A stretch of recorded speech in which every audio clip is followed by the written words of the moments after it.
Estamos de volta e agora o assunto é internacional. O Senado dos Estados Unidos aprovou uma resolução que limita os poderes do presidente americano Donald Trump em ações militares relacionadas ao Irã. O texto foi aprovado por 50 votos a favor e 48 contra. A medida orienta a retirada das forças americanas contra o Irã e restringe novas ações militares sem autorização do Congresso. Apesar da aprovação, a resolução não tem força de lei e não precisa ser sancionada pelo presidente. Donald Trump criticou a votação e afirmou que a medida favorece o Irã e dificulta a atuação dos Estados Unidos no conflito. O presidente também reclamou do apoio de 4 senadores republicanos à resolução e disse que a decisão torna seu trabalho mais difícil. A votação ocorre em meio às negociações para um acordo de paz no Oriente Médio e as tensões entre Israel, o grupo terrorista Hezbollah e o Irã, mesmo após o anúncio de novas tréguas na região. Assunto para a Ana, quero ouvi-la sobre essa decisão do Senado. Qual é o peso dessa iniciativa, Ana, dessa resolução aprovada pelo Senado, aí, numa votação apertada de 50 votos a 48? O presidente Donald Trump parece que não gostou muito aí do resultado, mas qual é o peso, né, dessa iniciativa no conflito no Oriente Médio nesse momento, Ana? Bom, Paula, como você mencionou e está escrito na nossa tarja, o texto apenas orienta a retirada das forças americanas. É uma ação simbólica importante, eu diria, não tiraria a importância, mesmo sendo simbólica e que não resulte em ações concretas do executivo. Mas o fato é que há, já dentro da base republicana, algumas pessoas, eu não digo nem só esses 4 senadores republicanos, Paula, que votaram contra o partido, porque nessa base republicana no Congresso ainda há aqueles chamados rhinos, né? Os rhinos, Republican in name only, ou seja, são republicanos apenas no nome, mas acabam votando com os democratas. Mas isso dá uma sinalização de um possível desconforto já com alguns aliados do presidente Donald Trump no Congresso, já que a guerra está se estendendo além do que muitos esperavam. O problema, Paula, é que quando nós olhamos esse contexto do Irã, e muitos falam, não, talvez Donald Trump não tenha sido enganado, até pela inteligência, pelos generais, porque a guerra está indo mais longe do que todos nós acreditamos. Mas o problema, Paula, é que a nossa perspectiva é uma perspectiva da Venezuela, né, da ação americana contra a Venezuela no dia 3 de janeiro esse ano. E aquela ação, ela foi muito rápida, mais rápida do que até todos nós esperávamos, né? O mundo sequer esperava uma ação daquela magnitude, com aquela rapidez, com aquela precisão. Então, aquilo acabou virando a bússola, né? O norte. Bom, se na Venezuela foi assim, talvez no Irã, né? Mesmo com a guarda revolucionária, vai estender um pouco, mas não muito.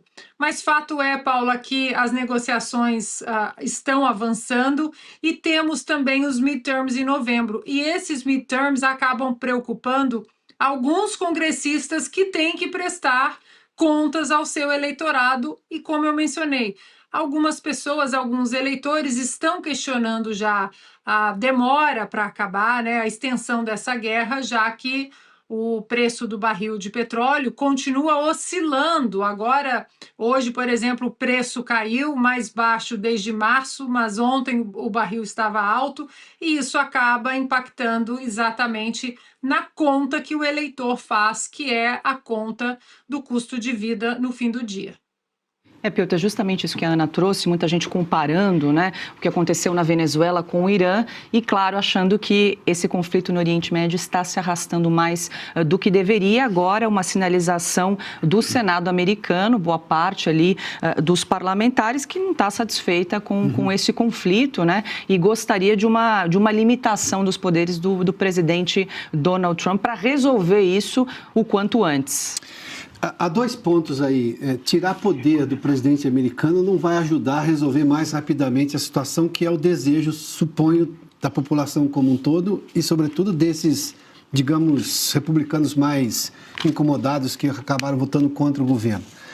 Do ponto de vista teórico, nem prático, isso resolveria a situação, melhoraria o ambiente. Agora, por outro lado, a Casa Branca vendeu também uma série de confusões e, não, olha, se não acontecer nada disso, vou atacar novamente o Irã, muito em parte desse estilo do Donald Trump, que passa a ideia de que, se as coisas não se resolvem rápido, como aconteceu na Venezuela, de que está tendo uma perda de controle. É difícil dizer exatamente o que está acontecendo, porque, veja só, há posições do governo americano que dizem o seguinte, olha, em que pese o fato, e talvez esse seja o principal, da supremacia das Forças Armadas americanas sobre o Irã. O Irã não tem mais marinha, para se ter uma ideia. Aqueles navios todos estão no fundo do mar. Mas o Irã ainda tem uma certa resistência, porque o Oriente Médio não é a América Latina, nunca foi, nunca será. É uma situação muito complicada. A mesma coisa aconteceu, por exemplo, quando os americanos foram para a guerra, por exemplo, no Laos, no Camboja, no Vietnã. Era um ambiente muito diferente do que eles tinham encontrado na Segunda Guerra. Ou, por exemplo, agora, mais recentemente, do que aconteceu no Afeganistão. Você não resolve essas questões tão rapidamente. E boa parte da população tem dois efeitos. Primeiro, isso está captado em pesquisas, inclusive qualitativas, pelo mercado financeiro, que está muito atento ao que vai acontecer com a vontade do eleitor para a eleição, essas midterms que a Ana já mencionou. Duas, primeiro, o governo talvez não tenha todo o controle da situação como em tese vende. Tem o estilo Donald Trump de fazer negociação. E a outra coisa é prática, é preço, é bolso, é inflação. E isso incomoda. Claro que politicamente haveria alguma reação desses republicanos, nem tão republicanos assim, que a Ana já definiu, né? O sujeito aparece no nome, mas não é exatamente alguém que defende essa lógica bipartidária americana, que é talvez única no planeta. Nem a Inglaterra mais é uma divisão apenas de conservadores e trabalhistas. Os liberais já têm poder maior lá e por aí vai. Já ocuparam, inclusive, no número 10 na cidade de Londres, ou seja, tendo um primeiro-ministro ocupando o cargo. O que nós temos hoje é que não há clareza no que vai acontecer. As idas e vindas de Trump em negociação surtem efeito para ele, mas para um governo, numa situação como essa, não estão dando esse resultado na percepção popular. Essa reação do Congresso, que na minha opinião é equivocada do ponto de vista de Estado, de estratégia de Estado, porque é uma reação política e momentânea, era esperada por esse ponto de vista de que esse parlamentar está preocupado com a eleição, está preocupado com o voto. Em algum momento ele quer dar essa explicação mais rápida, mas não vai ajudar a resolver a situação mais rapidamente. E aí tem parte de culpa também da Casa Branca, que talvez não tenha deixado claro como de fato está a situação.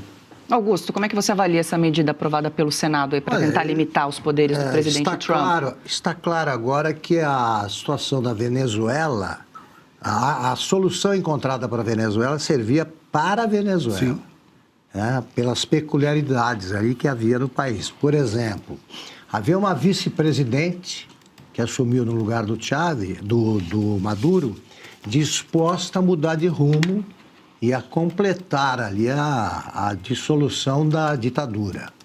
Vai admitir agora, vão realizar mais cedo ou mais tarde eleições, desta vez seriamente, e a oposição vai chegar ao poder.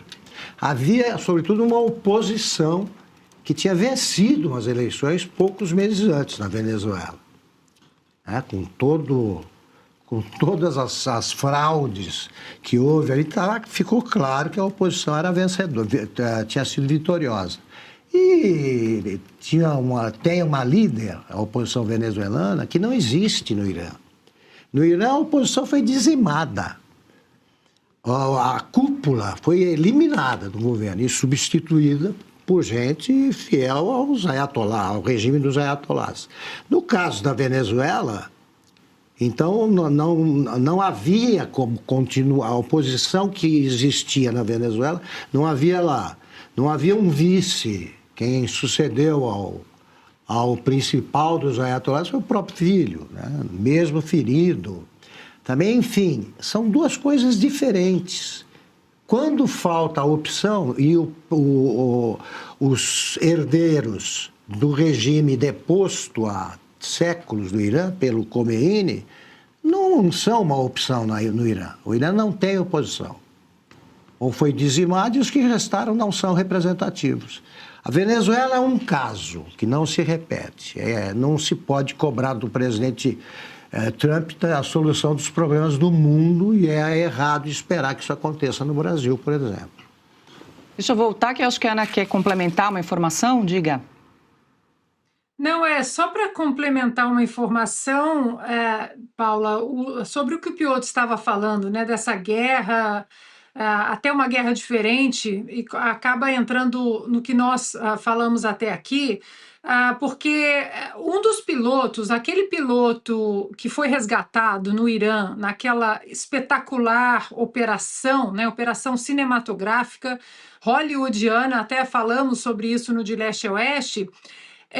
Ele resgatou agora, ele relatou agora para o Congresso americano uma formação única de drones no céu, quando ele acabou ali se ejetando e acabou se escondendo nas montanhas do Irã, até ser resgatado pela Força Americana, numa operação que até encontrou o batimento cardíaco dele, e ele relatou ao Congresso americano uma formação absolutamente incrível de drones iranianos no formato de um alien ou de uma água viva. Sabe esses drones que a gente vê até em festas, né, que fazem aqueles desenhos no céu, aquilo tudo?